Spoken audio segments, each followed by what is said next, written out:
उत्तर्य गोपीषुश्रितं पय पुनः प्रविश्य सन्दृश्य च दद्यमत्रकम् भग्नं विलक्ष्य ससुतस्व कर्म तज् जहास तं चापि न तत्र पश्यति।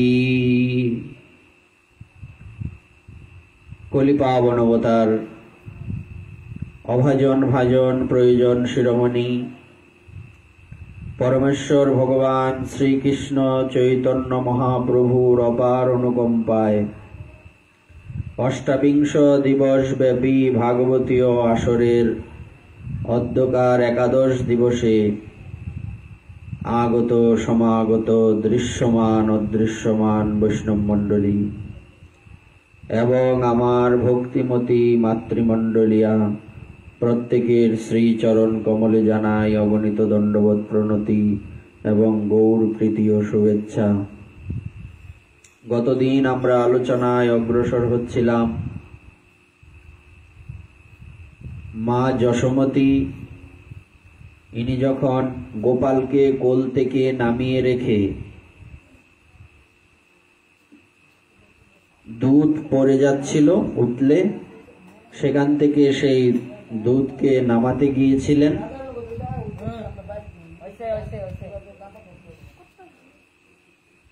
আর এদিকে গোপাল সেই দধি ভাণ্ডকেই ভেঙে দিয়ে পূর্বদিনের গোদুগ্ধ থেকে উৎপাদিত মাখন খেতে লাগলেন।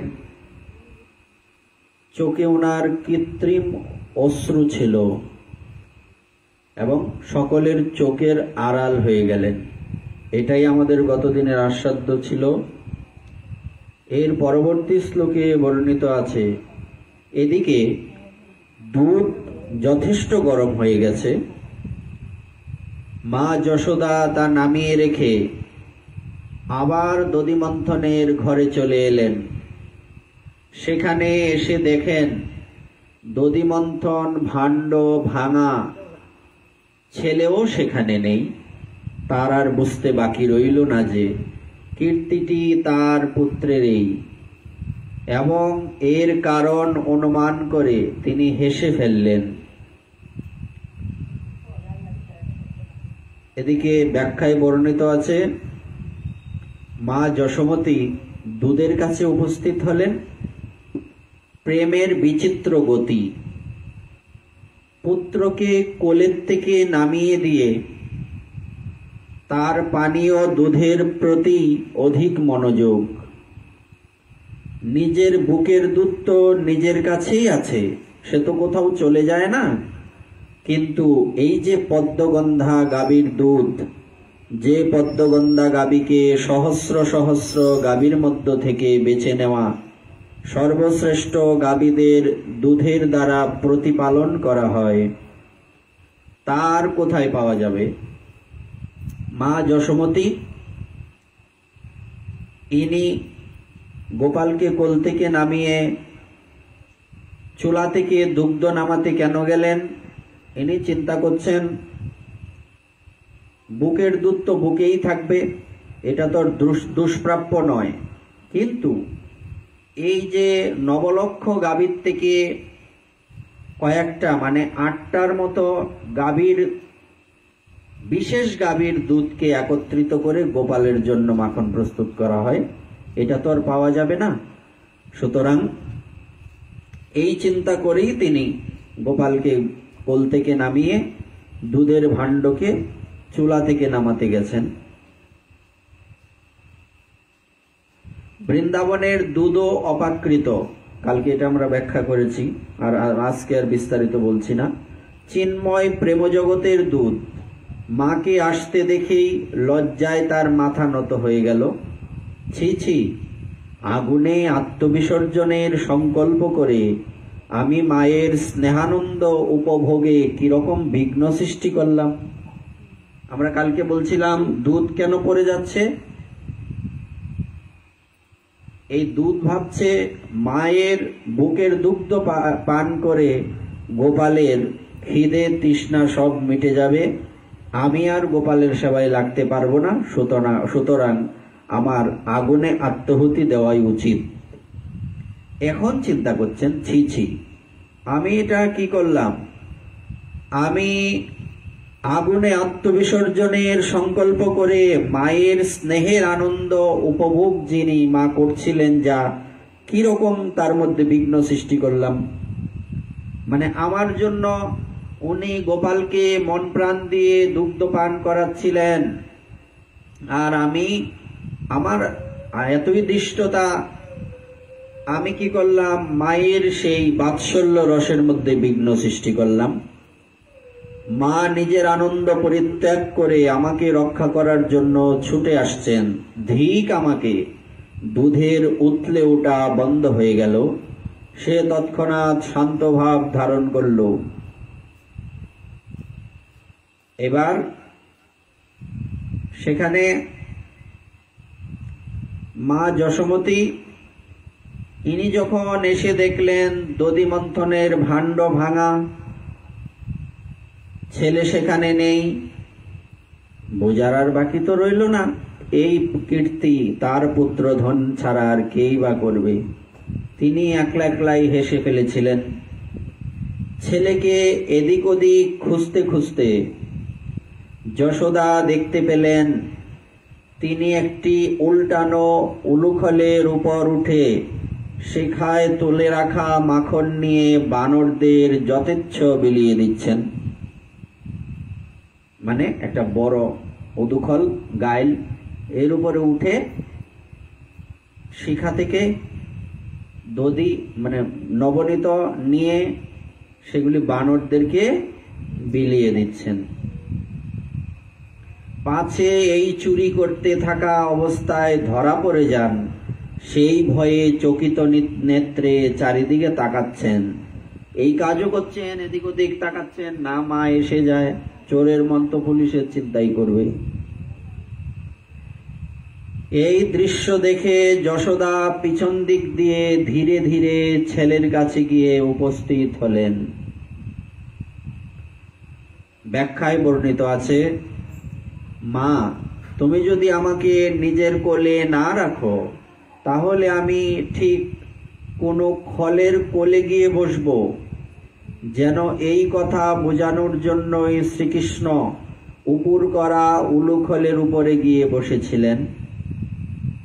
উত্তম পুরুষ নিশ্চিন্তেই অধমের সঙ্গ করতে পারেন, তাতে তার স্বভাব চরিত্রের কোনো পরিবর্তন হয় না।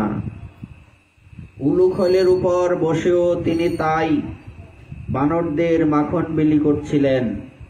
হয়তো রাম অবতারের কথা স্মরণে এসেছিল, তাই বানরদের প্রতি কৃতজ্ঞতা প্রকাশ, কিংবা এমনও হতে পারে একটু আগে ক্রোধকে নিজের মধ্যে স্থান দিয়েছিলেন, তারই প্রায়শ্চিত্ত হিসাবে দান ব্রত।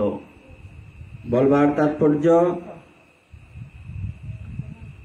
গোপাল কি বলছেন? মহাজন আস্বাদন করছেন, মা তুমি যেহেতু আমাকে তোমার কোল থেকে নামিয়ে দিলে, তোমার কোলে রাখতে চাও না, সুতরাং আমি বা তোমার কোলে আর বসবো কেন? আমি অন্য কারো কোলে বসবো। তাই সে গিয়ে ওই উদুখলের উপরে বসেছিল। আর বানরদেরকে কেন বিলাচ্ছেন? কারণ উনি ভাবছেন গত যুগে বানরদের শুধু ব্যবহার করেছি, এদের তো খেতে দেইনি। রাম অবতারে বানরদের উনি কি ব্যবহার করেননি যুদ্ধে? উনি ভাবছেন ওই সময় যুদ্ধের মধ্যে ছিলাম, আমি নিজেও তখন ব্রহ্মচারী বেশে ছিলাম, বনবাসী, আমি কি করে এদের সেবা করতে পারি? এরাই আমার সেবা করেছে, সুতরাং এখন আমার উচিত সেই তারা যে আমার জন্য এত ত্যাগ স্বীকার করলো, তাদের সেই ত্যাগের বিনিময়ে তাদের বংশজ কাউকে বা তাদেরকে কি করা? সেবা করা, প্রতিদান দেওয়া। বংশজ বলা যায়, আবার ওই বানরদের কথাও বলা যায়। কেন? এমনও তো হতে পারে রাম অবতারে যে বানরগুলি ছিল, কৃষ্ণ অবতারেও এরাই বানর হয়ে এসছে, এখানেই আছে। হতে তো পারে। আবার আরেকটা চিন্তা করছেন, একটু আগে আমার মনে ক্রোধ এসেছিল, কালকে আমরা বলছিলাম উনি কি করেছিলেন, দাঁত দিয়ে ঠুট কামড়াচ্ছিলেন রাগে। আর এই জন্য এই যে রাগ করলে কি হয়, যখন ক্রোধ এসে কোনো ব্যক্তির মধ্যে বাসা বাঁধে, সেই ব্যক্তিটা কি হয়ে যায়, অপবিত্র হয়ে যায়। যেহেতু অপবিত্র হয়ে যায়, তো অপবিত্র হয়ে গেলে এটাও তো একটা পাপ, ক্রোধ করার একটা পাপ কিনা। সে পাপ করলে কি করতে হয়, প্রায়শ্চিত্ত করতে হয়। তো বানরদেরকে দান করছেন, তাই প্রায়শ্চিত্ত করা হয়ে গেল। আর এদিকে শ্রীকৃষ্ণ যেই দেখলেন যে মা ছড়ি হাতে তার দিকে আসছেন, অমনি চটপট সেই উলুখল থেকে নেমে ভীত সন্ত্রস্তের মতো দৌড় দিলেন। পরীক্ষিত, শ্রেষ্ঠ যোগীরা বহু তপস্যার দ্বারা নিজেদের মনকে সূক্ষ্ম এবং একাগ্র করেও যার তত্ত্বে প্রবেশ করাতে সক্ষম হন না, গোপেশ্বরী যশোদা সেই ভগবানকে ধরার জন্য তার পেছন পেছন দৌড়লেন। কি যে ভগবান, উনি এমন একটা তত্ত্ব, এমন একজন ব্যক্তিত্ব, শ্রেষ্ঠ যোগীরা বহু তপস্যা করেও যাদের মনকে ভগবানের চরণে একাগ্র করতে পারেন না, সেই ভগবানকে মা যশোদা দৌড়াচ্ছেন। কত সুন্দর কথা। এইবার শ্রীকৃষ্ণের এই চৌর্য বিশঙ্কিত নেত্র ধ্যানের যোগ্য, তাছাড়াও তার ললিত কলিত ছলিত বলিত চকিত প্রভৃতি বহুবিধ নেত্রের ধ্যান করা হয়ে থাকে।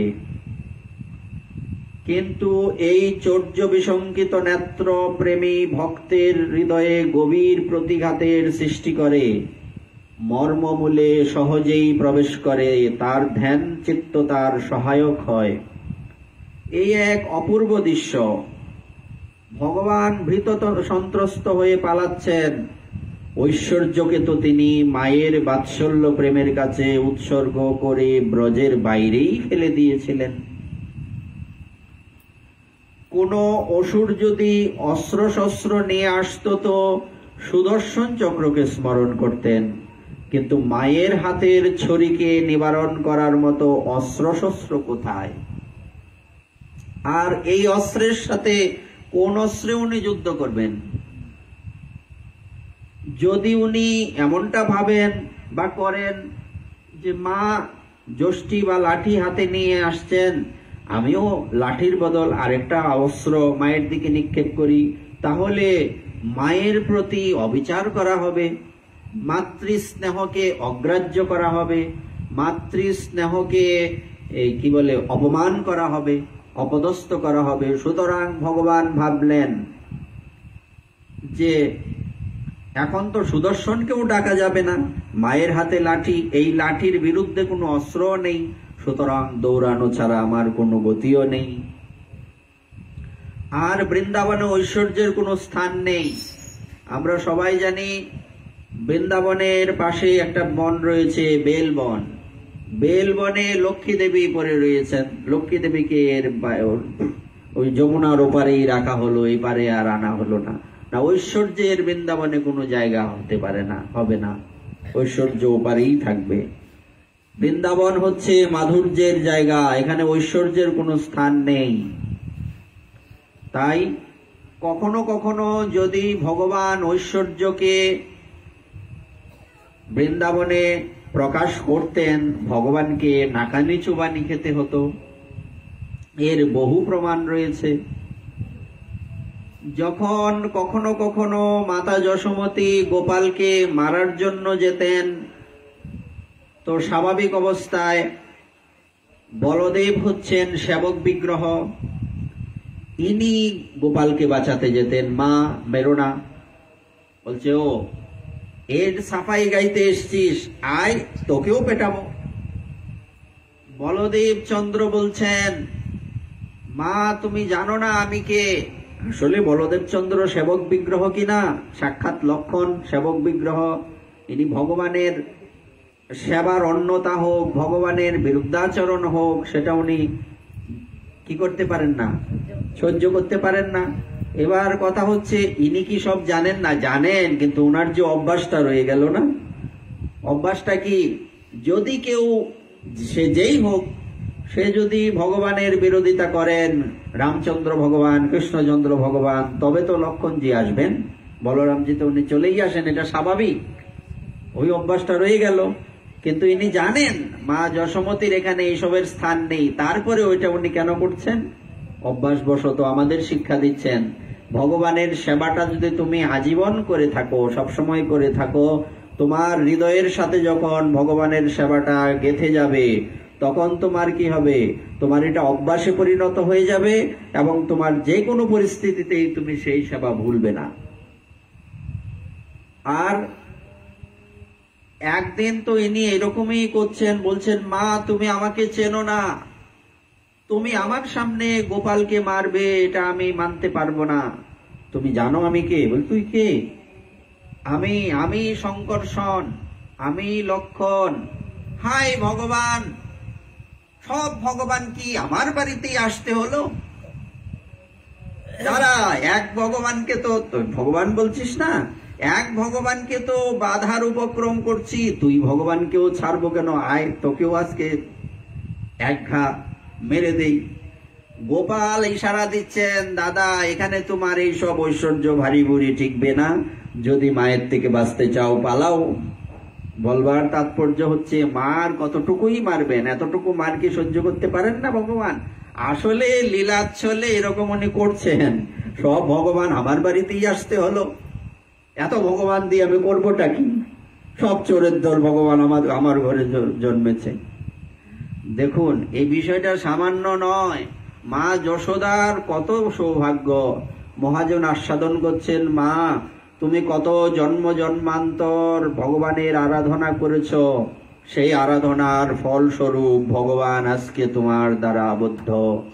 আমরা হয়তো ভগবানকে আবদ্ধ করতে পারবো না, কিন্তু এমন কৃপা করো যাতে তোমাকে স্মরণ করতে পারি, তোমার চরণকে হৃদয়ে ধারণ করতে পারি, তবেই তো ভগবান পাওয়া যাবে। ভগবানের মা বলে কথা। আচ্ছা, এদিকে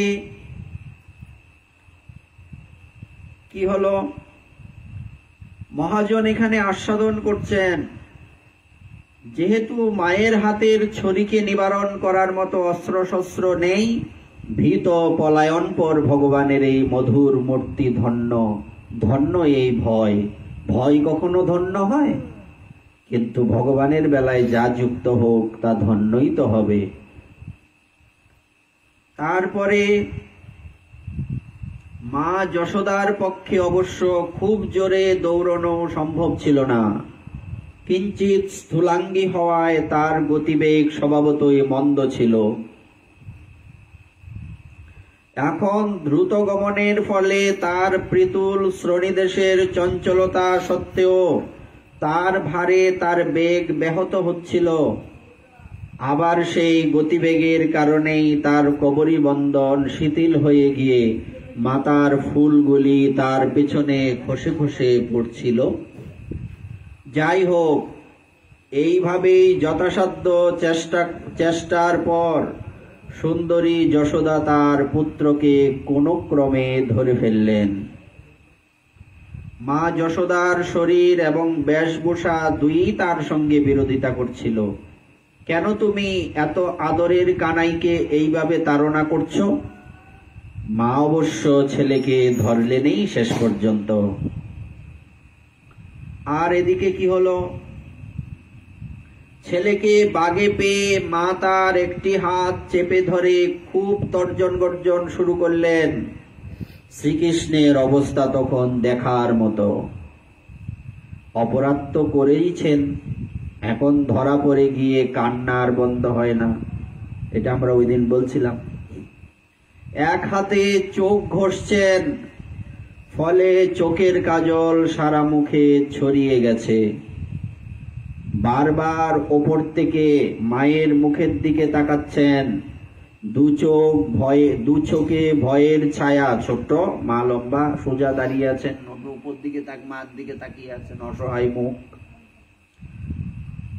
চিন্তা করুন, এটা আমরা বলছিলাম ওদিন, ব্যাখ্যা বিস্তারিত করেছি। রুদন্তম মুহুর নেত্রম যুগ্নম মৃজন্তম করাম্ভয় যুগ্মেন সাতঙ্ক নেত্রম মুহুর শাসকম্প তিরেকাঙ্খ কণ্ঠ স্থিতগ্রৈবম দামোদরম ভক্তিবদ্ধম।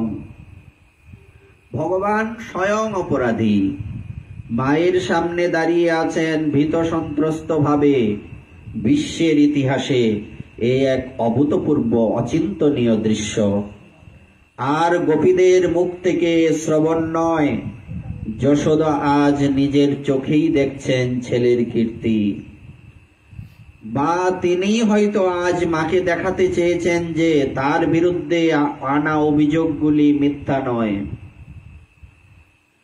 এখন বাহাতে দু চোখ ঘষে ঘষে যেন তাদের দিয়ে বলাতে চাইছেন যে ইনি তো কোনো কর্মেরই কর্তা নন।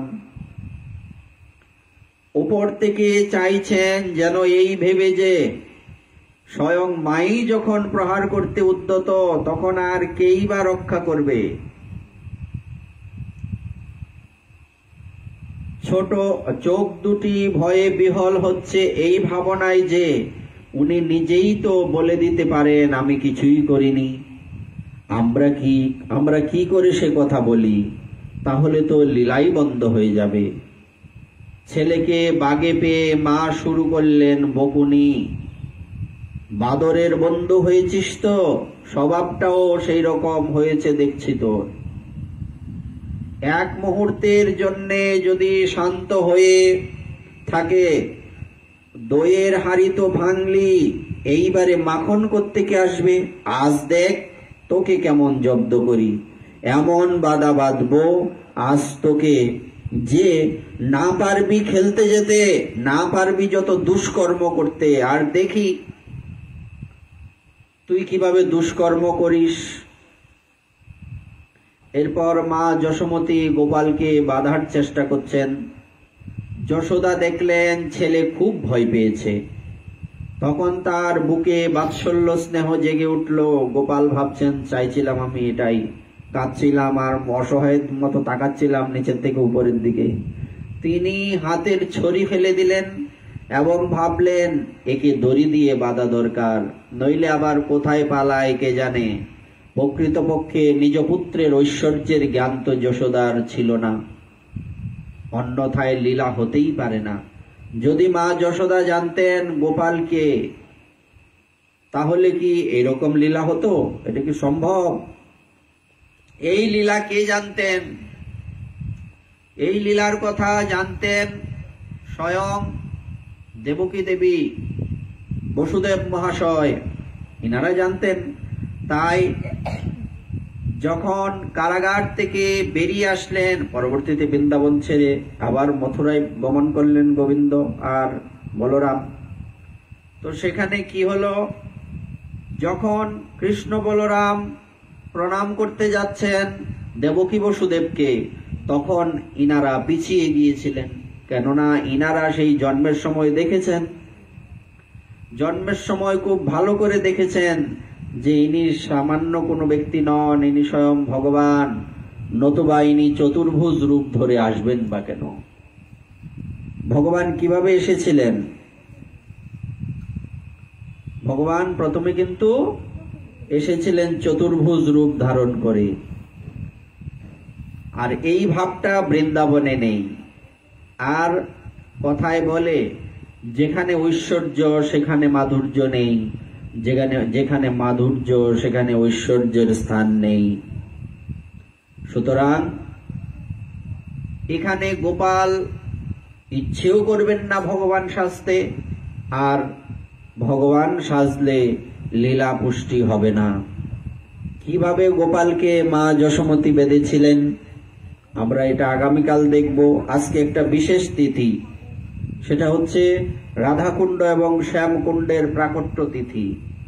আজকের এই তিথিতে অষ্টমী, তো বহুলাষ্টমী বলে, এই তিথিতে রাধাকুণ্ড এবং শ্যামকুণ্ডের প্রাদুর্ভাব হয়েছিল। আমরা সেই লীলাটা একটু দেখব। ভাগবতের দশম স্কন্ধের 36তম অধ্যায়ের 15 সংখ্যক শ্লোকে নিত্যলীলা বিলাসবান ব্রজবিহারী ভগবান শ্রী গোবিন্দ সখাগণ সহ গোবর্ধনের উত্তর তটে নানারূপ সক্ষরসের খেলায় মত্ত ছিলেন। সখাদের নিয়ে গোবিন্দ খেলা করছেন। এমন সময় কংস কর্তৃক প্রেরিত হইয়া অরিষ্টাসুর বৃহৎ বৃষের আকার ধারণ করত, যাহার স্কন্দের চূড়া গগনস্পর্শী পৃথিবীকে কম্পিত করিতেছিল। অর্থাৎ একদিনের কথা, ভগবান তখন সখাদের সঙ্গে খেলায় মত্ত, বিপিনে বিনোদ খেলা, সঙ্গেতে রাখালের মেলা, সেখানে মত্ত। সেই সময় কংস এক অসুরকে পাঠিয়েছে। অসুরের নাম হচ্ছে অরিষ্টাসুর। অরিষ্ট শব্দের অর্থ হচ্ছে ষাঁড়। ষাঁড়ের রূপ ধারণ করে একটা অসুর এলো, যার স্কন্দের চূড়া মনে হচ্ছে আকাশে লেগে যাবে। পৃথিবী কম্পিতা হচ্ছেন। পদে এবং শৃঙ্গ দ্বারা মৃত্তিকা খনন করিতেছিল। স্তব্ধ নেত্র গম্ভীর গর্জন করিতে করিতে গাভী বৎস সখা গোপ গোপীগণকে বিত্রাসিত করিতেছিল। অর্থাৎ তার গলার শব্দ, তারপর পদাঘাত, শৃঙ্গের আঘাত, গর্জনাদি ইত্যাদি সবকিছু এত ভয়াবহ ছিল, ভয়প্রদ ছিল। গাভী বৎস সখা গোপ গোপীগণ সবাই ত্রাসে ত্রস্ত হয়ে, ভীত সন্ত্রস্ত হয়ে ছুটতে লাগলেন। এদিক ওদিক ছুটছেন, মনে হয় দুর্যোগ চলে এলো। সখাগণ বললেন, কানাই, কোথা হইতে এই বৃষ এসে আমাদের গাভী বৎস বিতাড়িত করিতেছে? তুই বৃষটিকে তাড়াইয়া দে তো। মনে হয় মামার বাড়ির আবদার, তুই দে তো। হ্যাঁ, তুই বলা যায় ভগবানকে, বলছে সখারা বলতেই পারে, বলেও বটে, মা যশোদা তো বলবেই। মা কৃষ্ণ বলিল, তোমরা ভয় করো না। এই বলে বৃষবাসুরকে তল শব্দে কুপিত করিয়া বলিল, আমার সামনে আয়, তোকে এখনই জমপুরি পাঠাচ্ছি। বৃষবাসুর ইন্দ্র কর্তৃক পরিত্যক্ত বজ্রের ন্যায় দ্রুত বেগে শৃঙ্গাঘাতে মারিতে আসে।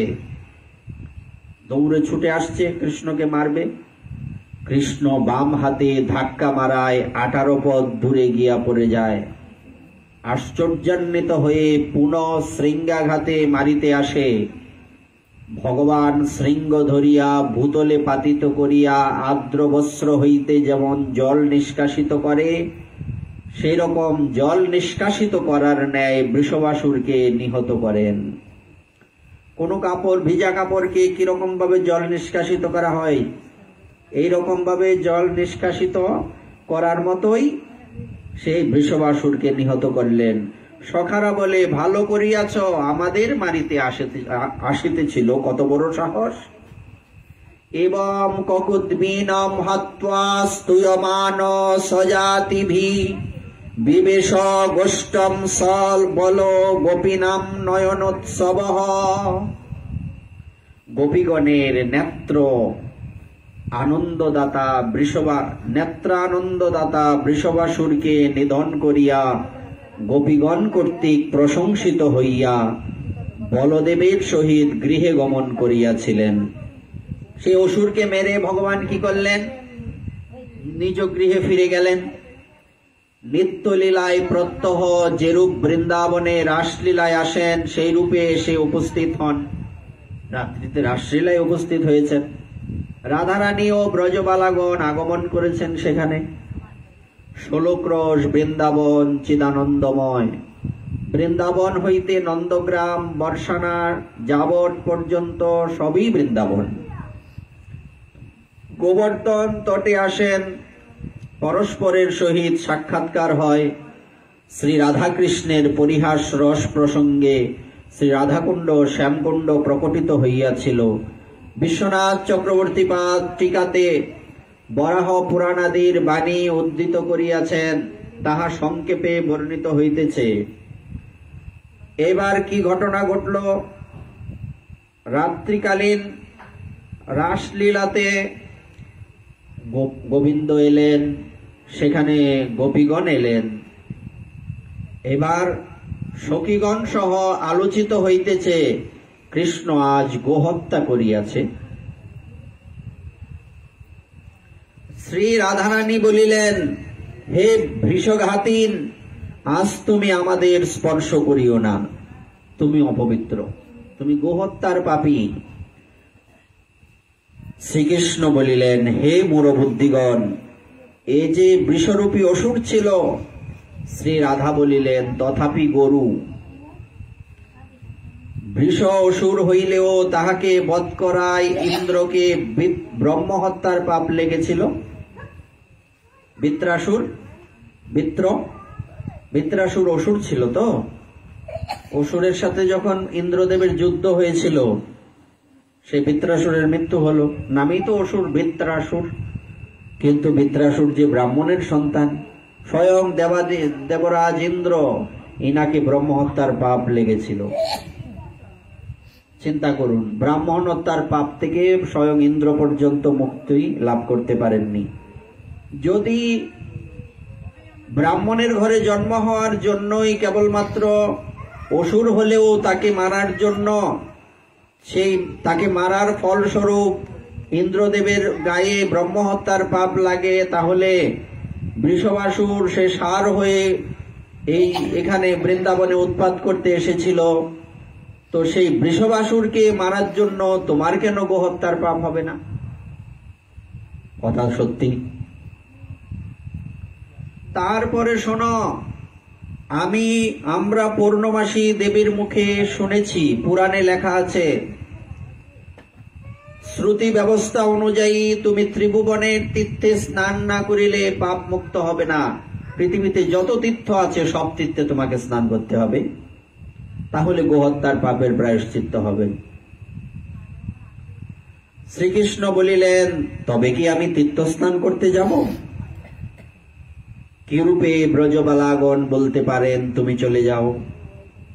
এক নিমেষকাল যারা গোবিন্দের অদর্শনে থাকতে পারেন না, ইনারা বলতে পারেন কি যে সমস্ত তীর্থে স্নান করতে চলে যাও? গোবিন্দের এক ত্রুটি অদর্শনে যাহাদের কত যুগের মতো প্রতীত হয়, তুষ্ণী অবলম্বিতা। শ্রীকৃষ্ণ বলিলেন, সখীগণ, আমি এখানেই সমস্ত তীর্থ আহ্বান করত, স্নান করিলে হইবে কি? আমি যদি সমস্ত তীর্থকে এখানে ডেকে নিয়ে আসি, তাহলে কি হবে? ব্রজবালাগণ বলিলেন, এখানে সেখানের প্রশ্ন নয়, শ্রুতি স্মৃতি শাস্ত্রে সমস্ত তীর্থে স্নানের বিধান দিয়েছেন, সুতরাং সকল তীর্থেই তোমাকে স্নান করতে হবে। কৃষ্ণ বলিলেন, তবে আমি এখানে সকল তীর্থকে আহ্বান করিয়া স্নান করিব। এই বলিয়া কৃষ্ণ দক্ষিণ পদের মানে ডান পায়ের গোড়ালি দিয়ে জোরে ভূমিতে আঘাত করিয়া বলিলেন, ভগবতী গঙ্গা তুমি এসো। তৎক্ষণাৎ পাতাল হইতে ভগবতী গঙ্গা প্রবাহিত হন। কৃষ্ণ বলিলেন, গঙ্গা এসেছে। গোপীগণ বললেন, মিথ্যা বলার জায়গা পাও না।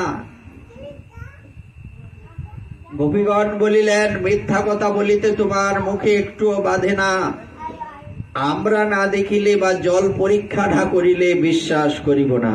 কি প্রমাণ আছে এখানে গঙ্গা এসছেন? সব ভারী ভরি লোককে তুমি বোঝাতে পারো, আমাদের থরি বোঝাতে পারবে? আমরা এতটাও বোকা নই। আদতে কি ইনারা বোকা নন? বোকাই বটে। বোকা না হলে তো গোবিন্দের ভক্ত হওয়া যায় না। অতি চালাকের তো গলায় দড়ি হয় না। মূলত গোপিনীগণ বোকায়, পরিপূর্ণ বোকা। এই জগতের কোনো বিষয় তাদের মধ্যে প্রবেশ করে না। তাদের হৃদয়ে কেবল গোবিন্দ মহানন্দম। তাদের হৃদয়ে বলছে, যদি চোখ খুলে রাখি তাও তোমায় দেখি, চোখ যদি বন্ধ করি তাও হৃদয়ে তোমাকেই দেখি। যদি নয়ন মুদে থাকি, অন্তরে গোবিন্দ দেখি, নয়ন মেলিয়া দেখি শ্যাম। আমাদের ভারী ভরি বুঝাবে, থরি আমরা এটা বুঝবো, জল পরীক্ষা করব, তবে না বিশ্বাস করব। এইবার যে যে তীর্থ নাম ধরে কৃষ্ণ আহ্বান করেন, তীর্থ সকলে সে গোবিন্দ চরণে প্রণত হইয়া সেই কুণ্ডে প্রবিষ্ট হন। তীর্থগণকে বলছেন, দেখো তোমরা এবার নিজেদের আসল রূপ ধারণ করে করে এই আমি যে গোড়ালি দিয়ে আঘাত করে একটা গর্ত সৃষ্টি করেছি এর মধ্যে প্রবেশ করো। আচ্ছা, সবাই স্বয়ং প্রকটিতা হয়ে গোবিন্দের চরণে প্রণাম করে করে সেই চরণের আঘাতে যে গর্ত হয়েছে সেই গর্তের মধ্যে প্রবেশ করছেন। যে সকল নদীতে স্নান পান করিলে পবিত্র হয়, সেই তীর্থ সমূহকে গোবিন্দ আহ্বান করিলে তারা এসে গোবিন্দ চরণে প্রণত হইয়া শ্রীকুণ্ডে প্রবিষ্ট হয়।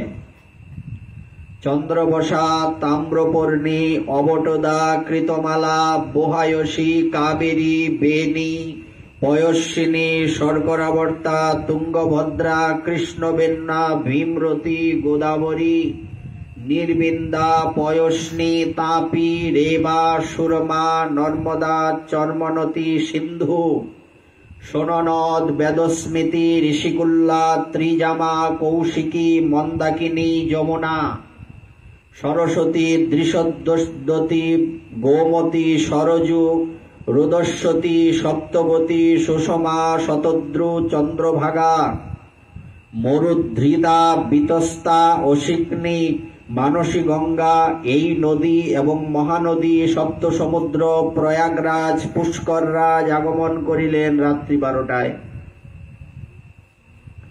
কয়েকটা নাম দেওয়া আছে, তীর্থধামের তো আর অভাব নেই। শ্রীকৃষ্ণ তখন নিজের নির্মিত কুণ্ডে স্নান করিয়াছিলেন। কৃষ্ণ স্নান করিয়া সগৌরবে বলিলেন, আমি ত্রিভুবনের তীর্থে স্নান করিয়া পরম পবিত্র, তোমরা কোনো তীর্থে স্নান করো নাই কিন্তু। অতএব আমি এখন তোমাদের স্পর্শ করব না। প্রশ্ন হতেই পারে যে গোপীগণের দোষ কি? মহাজন বলছেন, গোহত্যার পাপীর সঙ্গীও তার সেই পাপের কিঞ্চিত ফল লাভ করেই থাকে। তো এবার আমি অপরাধ থেকে পাপ থেকে মুক্ত হয়েছি, তোমরা কি করবে এবার বলো? শুনে রাধারানী সখীদের দিকে দৃষ্টি দিয়ে বললেন, আমরাও একটা কুণ্ড করিব, থরি তোমার পাপ ধোয়া জলে আমরা স্নান করব। কি রূপে করিবে? পাশে দেখো। সখীরা দেখে বলিল, এখানে মাটি নরম, কি দিয়ে খনন করা হইবে? হস্তের কঙ্কন খুলে নাও। কঙ্কন দ্বারা খনন করিয়া অল্প সময়ে দিব্য একটি কুণ্ড খনন হলো। শ্যামকুণ্ডে জল তরঙ্গায়িত, রাধারানীর কুণ্ডে জল বের হলো না। কৃষ্ণ বলিতেছেন, কুণ্ড করিলে বটে, জল কোথায় পাবে? আমি আমার কুণ্ডের জল তোমাদের দেব না। রাধারানী বলিলেন, তোমার কুণ্ডের গোহত্যা পাপ দৌত জল আমি নেব কেন? এখনই বনদেবীকে বলিলে হাজার হাজার কলস দেবে। মানস গঙ্গা হইতে পবিত্র জল আনিয়া আমার কুণ্ড পূর্ণ করিব। আমরা অনেকেই আছি সখীগণ, একে একে একে একে দাঁড়ালে মানস গঙ্গা অব্দি চলেই যাবে। আর ওখান থেকে বনদেবীকে বলবো মাটির হাড়ি কলস দিয়ে দেবে, আর আমরা সেই মানসী গঙ্গা থেকে জল এনে আমার কুণ্ড পূর্ণ করব, কিন্তু তোমার পাপ ধোয়া জল আমরা নেব না। তখন গোবিন্দ তীর্থগণকে বলিলেন, তীর্থগণ, রাধারানীর কৃপা না পাইলে ব্রজবাস সফল হইবে না। রাধারানী যদি সমস্ত গোপিনীদের সাথে নিয়ে মানসী গঙ্গা থেকে জল এনে তার কুণ্ড পূর্ণ করেন, তোমরা তো আমার কৃপা পেলে বটে, কিন্তু বৃন্দাবনে যে বাস করলে তার সফলতা প্রাপ্তি হবে না। সুতরাং রাধারানীর কৃপা না হইলে গোবিন্দকে লাভ করা যায় না। ভগবান প্রক্ষান্তরে এই কথাই বলছেন। ভগবান নারদকে বলিয়াছে, যদি তোমার প্রেম ভক্তিতে শ্রদ্ধা থাকে এবং যদি আমার কৃপা পেতে চাও তবে প্রেমের সহিত রাধারানীর আরাধনা করো। তীর্থগণকে বলতে লাগলেন, এখনই সময়, কেননা করুণাময়ী প্রেমময়ী বৃষভানু রাজনন্দিনী যদি কৃপা না করেন, কেননা বৃন্দাবন হচ্ছে ওনারই রাজত্বে চলে, বৃন্দাবনে কোনো পুরুষের রাজত্ব নেই। সব জায়গায় মালিক থাকে, বৃন্দাবনে মালিকের কোনো স্থান নেই। বৃন্দাবনে মালকিন, ব্রজ কি মালকিন শ্রী রাধা রানী। তীর্থগণ এসেছো তো বটে, আমাকে প্রাপ্তি সম্পূর্ণ হবে না, ব্রজবাসও সফল হবে না, তবে চিন্তা করো না, রাধারানী অত্যন্ত প্রেমময়ী, উনি করুণাময়ী, তোমাদেরকে নিশ্চিত নিরাশ করবে না। যাও, তোমরা গিয়ে রাধারানীর চরণে প্রার্থনা জানাও, যদি আমার কৃপা পেতে চাও তবে প্রেমের সহিত রাধারানীর আরাধনা করো। তীর্থগণকে এই কথা বলিলে তীর্থগণ করজোরে বৃষভানু নন্দিনীর স্তুতি করতে লাগলেন। মুনীন্দ্র বৃন্দ বন্দিতে ত্রিলোক শোক হারিণী, প্রসন্ন বক্ত্র পঙ্কজে নিকুঞ্জ ভূবিলাসিনী, ব্রজেন্দ্র ভানু নন্দিনী ব্রজেন্দ্র শুনু সঙ্গতে, কদা করিষ্যসি মাম কৃপা কটাক্ষ ভাজনম, মহেশ্বরী ক্রিয়েশ্বরী স্বধেশ্বরী সুরেশ্বরী, ত্রিবেদ ভারতেশ্বরী প্রমাণ শাসনেশ্বরী, রমেশ্বরী ক্ষমেশ্বরী প্রমোদ কাননেশ্বরী, ব্রজেশ্বরী ব্রজাধিপে শ্রীরাধিকে নমস্তুতে। তীর্থগণ হাত জোর করে রাধারানীর কাছে প্রার্থনা করতে লাগলেন, হে প্রেমময়ী, বৃন্দাবনে এসেছি, কিন্তু যদি আপনার কৃপা না হয় বৃন্দাবন বাস সফল হবে না। আপনি একথা সত্যি, নিজে স্বয়ং সম্পূর্ণা, নিজে স্বতন্ত্রা, আপনি ইচ্ছাময়ী, আপনি ইচ্ছা করলে যা মনে চায় তাই করতে পারেন, কিন্তু আপনি ইচ্ছাময়ীর সাথে তো কৃপাময়ীও বটে। আপনি গোবিন্দের সাথে বিরোধিতা করতেই পারেন, কিন্তু সেই বিরোধিতার জন্য যদি আমরা আপনার চরণ থেকে বঞ্চিত হয়ে যাই তবে আমরা কোথায় যাব? তবে আমরা আর কার চরণে শরণ নেব? আপনি প্রেমময়ী, করুণাময়ী, আপনি মহেশ্বরী, আপনি কৃপাশ্বরী, আপনি প্রমোদ কাননেশ্বরী, আপনি সুরেশ্বরী, হে করুণাময়ী, যদি এই দাস এবং দাসীদের কৃপা করে থাকেন তাহলে আপনারই শ্রীচরণে ঠাঁই দিয়ে বৃন্দাবন বাস সফল করুন। সমস্ত তীর্থগণ যখন এমনি করে শ্রীমতীর চরণে পড়ে প্রার্থনা করছেন, শ্রীমতী তো অপার করুণাময়ী, ইনাকে সন্তুষ্ট করা সহজ, ইনি তো বাঁকা নন। আরে শ্যাম বাঁকা, তার চলন বাঁকা, তার বলন বাঁকা, তার ক্রিয়াকাণ্ড সব বাঁকা, কিন্তু শ্রীমতী তো সরলা, রাধারানী তো অত্যন্ত সরল প্রাণা, ইনি সহজেই কৃপা করে দেবেন, আর ইনি কৃপা না করলে তো হবেও না। তীর্থগণের স্তুতিতে করুণাময়ী বৃষভানু নন্দিনী সন্তুষ্ট হয়ে বলিলেন, তোমরা কি চাও?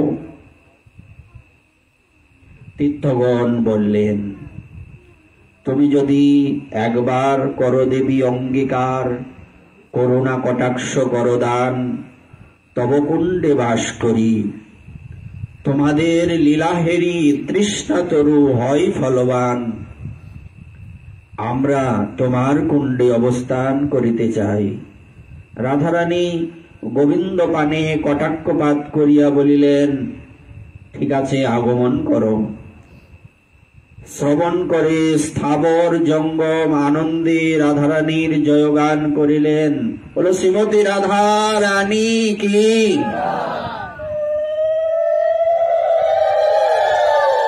সবাই জয়ধ্বনি করে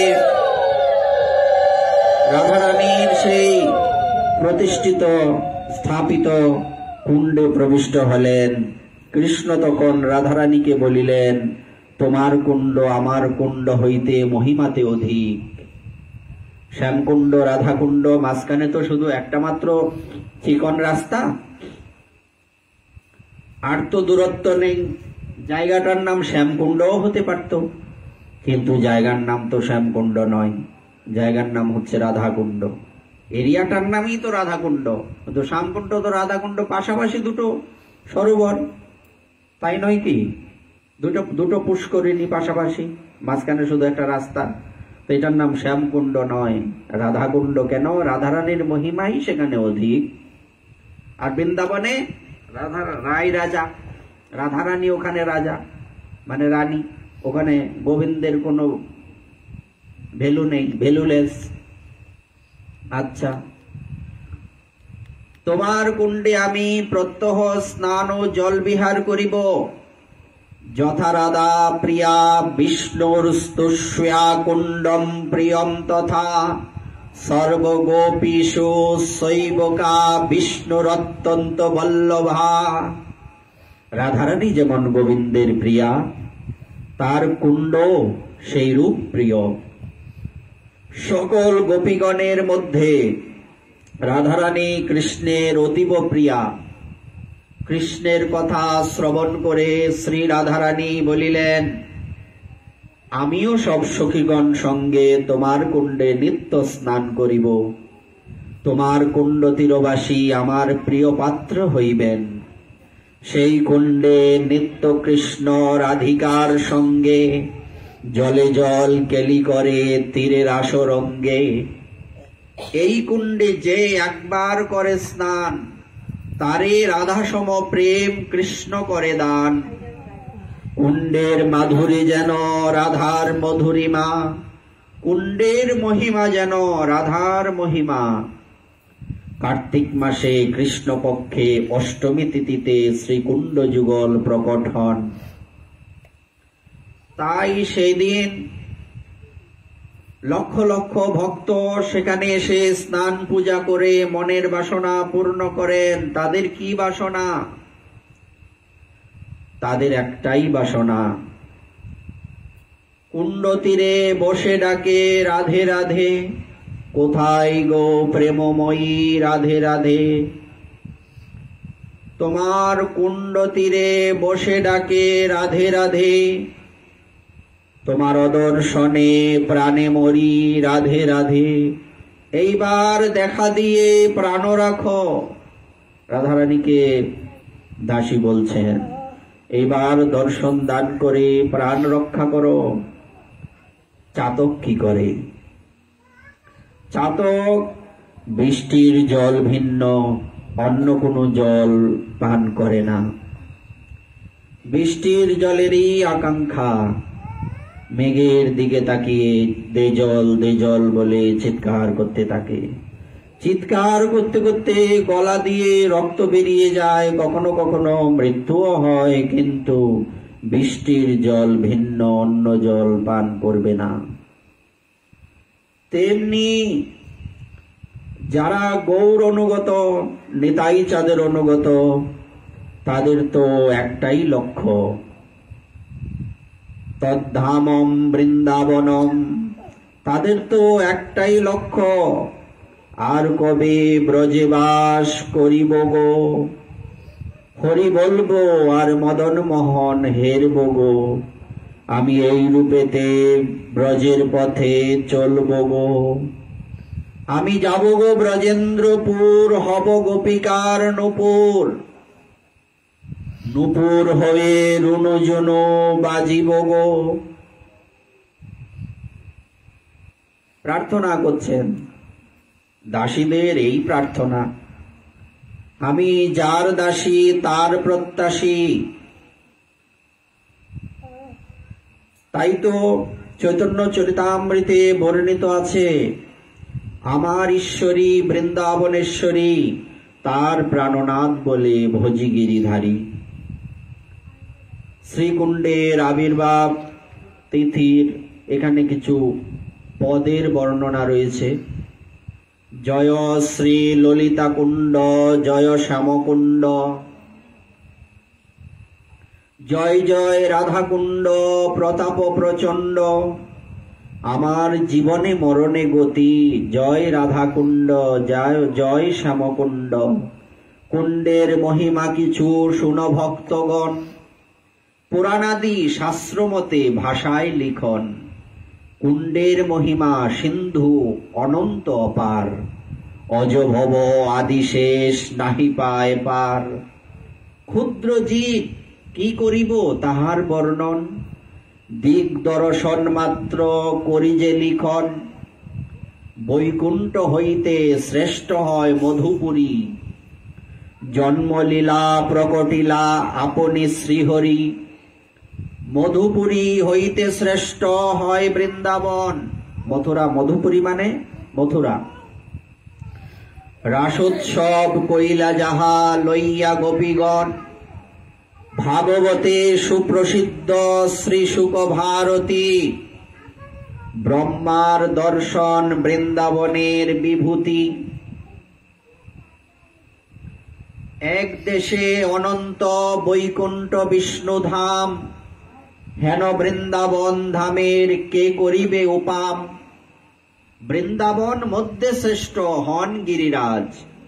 কি বলা আছে, যত যত লোক রয়েছে, আমরা পৃথিবী লোকে আছি, ভূলোক ভুবলোক জন তপ মহ সত্যলোক আদি সমস্ত লোকের মধ্যে এই 14 ভুবনের উপরে সর্বাগ্রে ওই বিরজা নদীর অপর দিকে, উপরের দিকে আরো, সেখানে বৈকুণ্ঠ রয়েছে। বৈকুণ্ঠের অনেকগুলি প্রকোষ্ঠ, সেখানে অযোধ্যা রয়েছে, লক্ষ্মী নারায়ণ যেখানে অবস্থান করেন সেখানে সেই বৈকুণ্ঠ রয়েছে।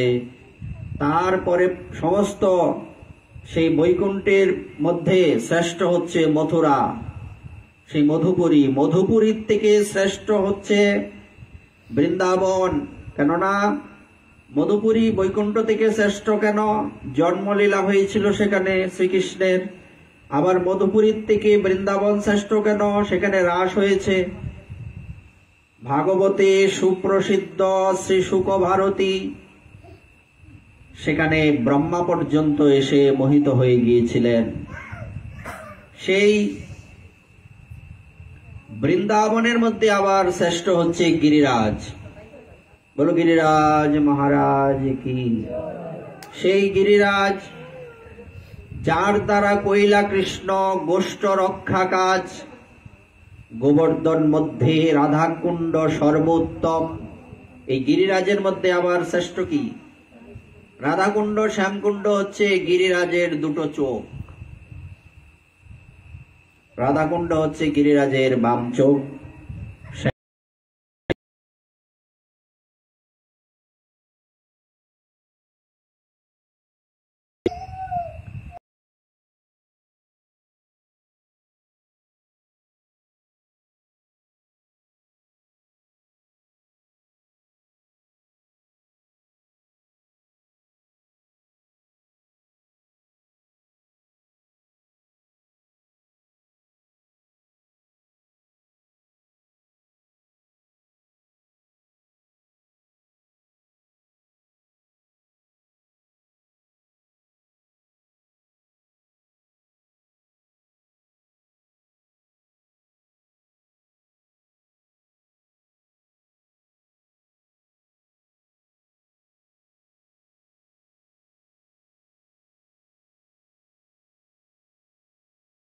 শ্রীমতী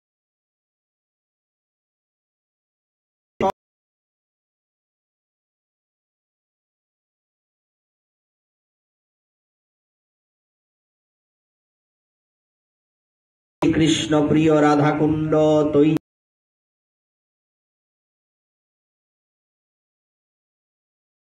কুণ্ডে যে করিতে পারে সীমা। এই কুণ্ডের নিত্য কৃষ্ণ রাধিকার সঙ্গে জলে জল কেলি করে তীরের আসরঙ্গে। এই কুণ্ডে একবার যে করে স্নান, তারে রাধাসম প্রেম কৃষ্ণ করে দান। গৌরাঙ্গ চরণ পদ্ম ভৃঙ্গ রঘুনাথ, রাধাকুণ্ডবাসী নাম জগতে বিখ্যাত। রঘুনাথ দাসের সম্বন্ধ লবলেশে, যদ্যপি অযোগ্য তবু করি অভিলাষে। এই মোর বাসস্থান, এই মোর স্থিতি, শ্রীকুণ্ড বিহনে মোর আর নাহি গতি। অকিঞ্চন ভৃত্য চিত্তে এই অভিলাষ, জন্মে জন্মে রাধাকুণ্ড তীরে হয় বাস। জয় শ্রীকুণ্ড তোমার ঈশ্বরী ঈশ্বর, তুয়া তীরে নিরেবাস করে নিরন্তর। দুঃখিত জনার শোনো এক নিবেদন, এইবার করুণা করি দেখাও চরণ। কুণ্ড তীরে বাস আর কুণ্ডের সেবন, করিলে কি নাহি হয় কৃপার ভাজন। দন্তে তৃণ করি কহে দীন কৃষ্ণ দাস, নিজ গুণে দাসী কর এই অভিলাষ। এরপর শ্রীকুণ্ডের শোভা বর্ণিত আছে। কুণ্ডের কথা কে বলবে, কার সামর্থ্য আছে? অকিঞ্চন নিষ্কিঞ্চন সাধুবৃন্দ সাধুভৃঙ্গ, সেই ভৃত্যগণ যারা দিনকে দিন রাতকে রাত আর বছরের পর বছর সেই রাধাকুণ্ড তীরে বসে প্রার্থনা করছেন, তবৈ বাস্মি ন জীবামি তয়া বিনা।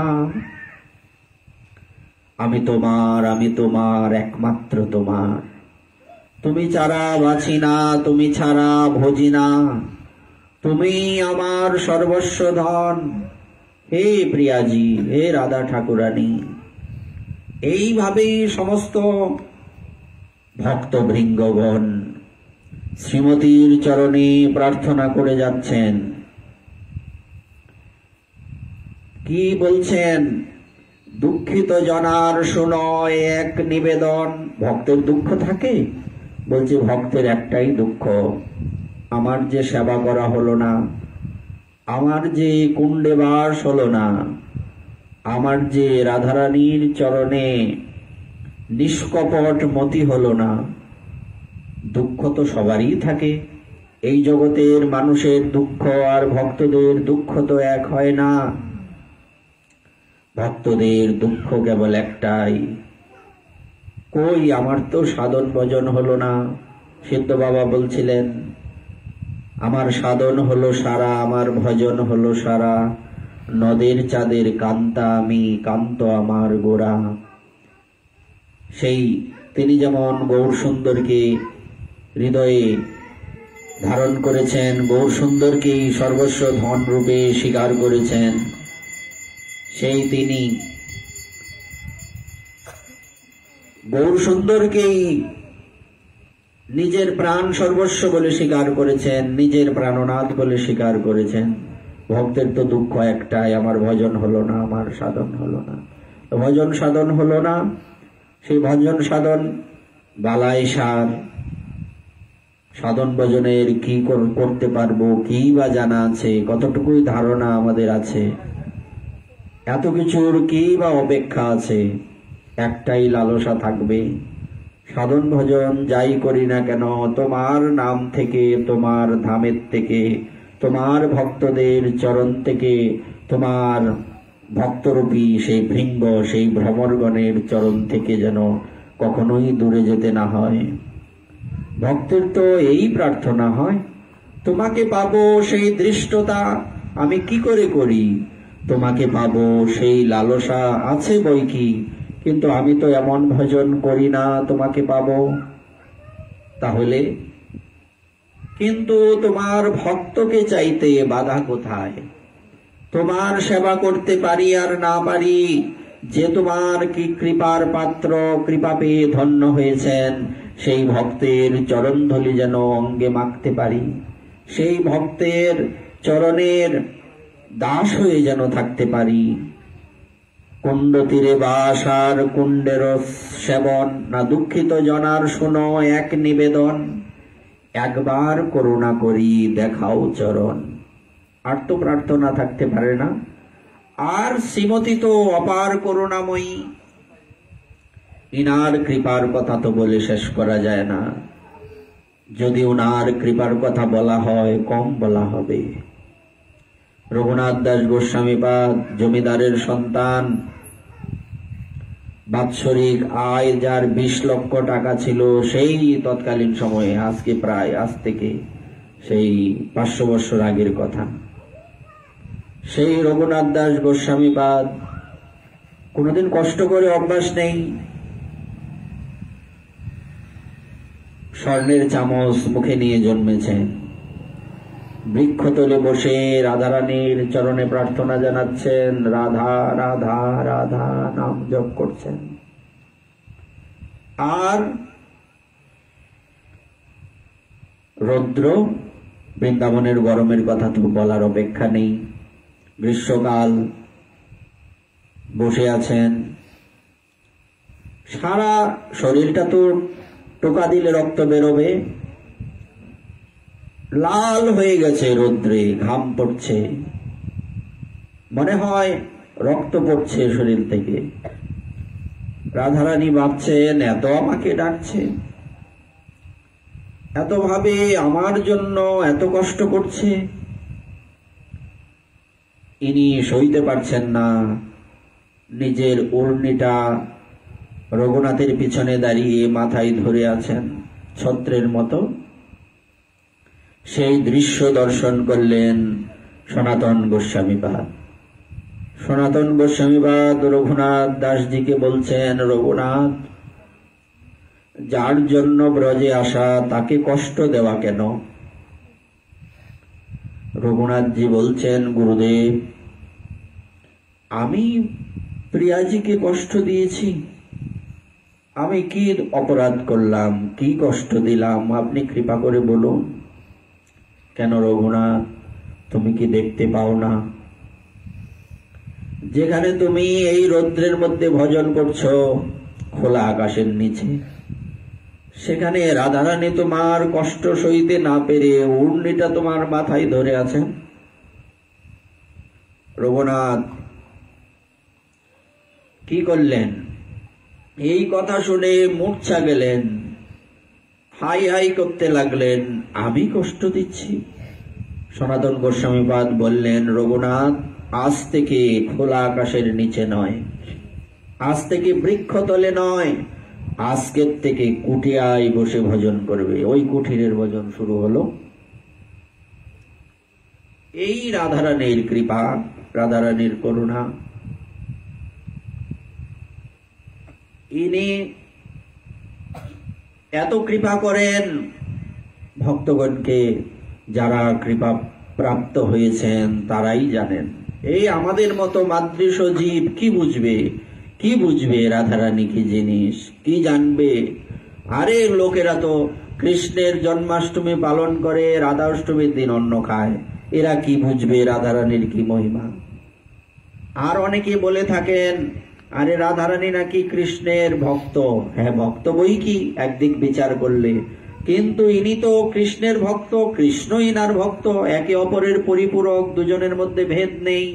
যদি বলা হয় দুধের থেকে দুধের সাদা রংটা আলাদা করে দেখাও,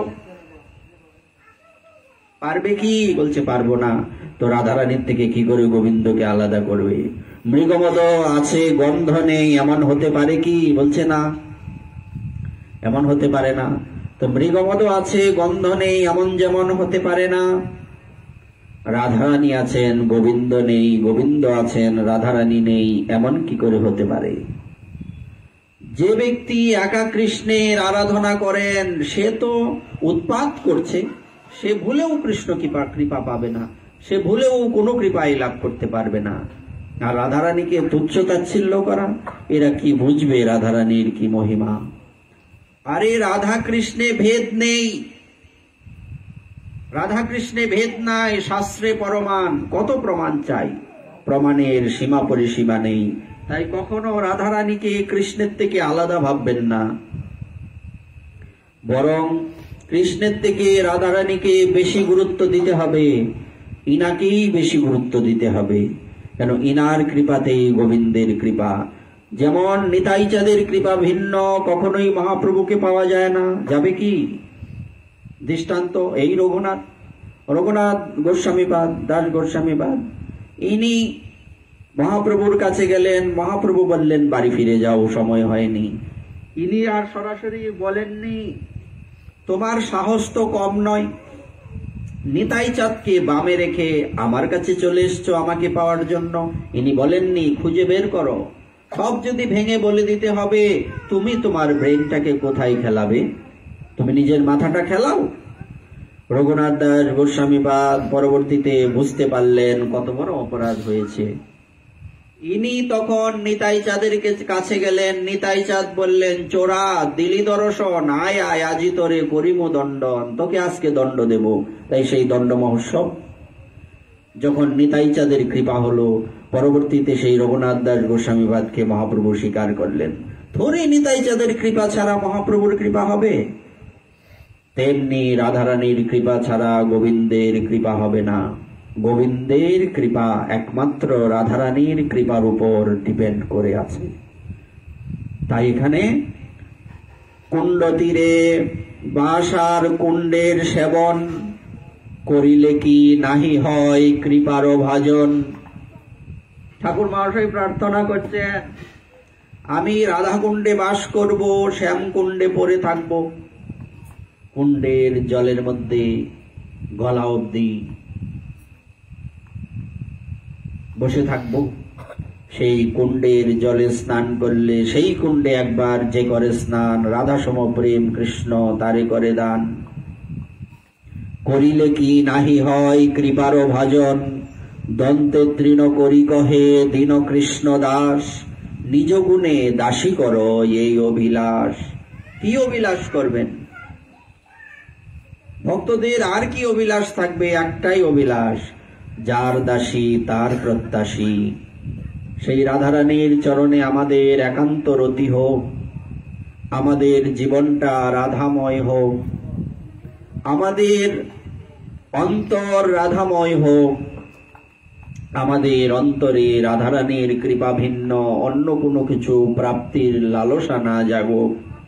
আজকের এই কৃষ্ণাষ্টমীতে, এই বহুলাষ্টমীতে শ্রীমতী রাধারানীর চরণে এই প্রার্থনা আমাদেরও, যাতে জানি অপরাধের সীমা পরিসীমা নেই, জানি সেবা করার কোনো যোগ্যতা ক্ষমতা শক্তি সামর্থ্য কোনোটাই নেই, তারপরেও আপনি অপার করুণাময়ী। সেই আশার উপর ভিত্তি করে, সেই আশাকে নৌকা করে, আশা তার একমাত্র ভেলা, এই আশাকে নৌকা করে আপনার কাছে, আপনার শ্রীচরণে এই ভরসায় বসে আছি, সাধন ভজন জানি না।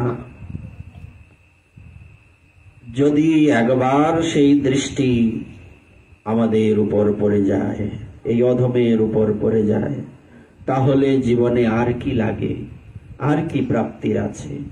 আপনার কৃপা দৃষ্টি আমাদের সকলের উপর পতিত হোক, আমাদের সকলের হৃদয় রাধা নামে, রাধা প্রেমে সিঞ্চিত হোক, এই কামনা রেখে সমস্ত ভক্তদের চরণে প্রার্থনা জানিয়ে আজকের এই ভাগবতে এখানেই দেওয়া হলো বিশ্রাম। শ্রী গুরু নিতাই গৌর সীতানাথ প্রেমানন্দে।